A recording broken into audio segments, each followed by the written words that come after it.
Step 1. Unpacking. Step 2. Unfold the frame.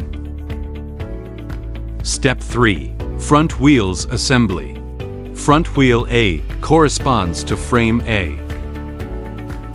Front wheel B corresponds to frame B. Tighten the knob screws. Step 4. Rear wheels assembly.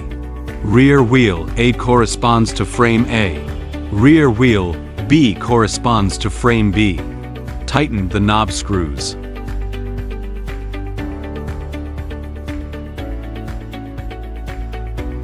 Step 5. Handle brake assembly. Handle A side corresponds to frame A. Handle B side corresponds to frame B.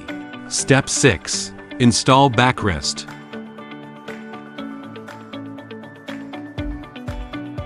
Use the included wrench to tighten the screw. Step 7. Install crutch clamp and crutch holder. Put on the crutch clamp. Put on the cane holder. Use the Velcro to organize the cable.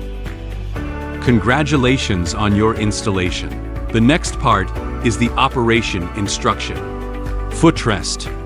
Lift the pedal handle and rotate it 180 to move the footrest to the side. Adjust the handle height.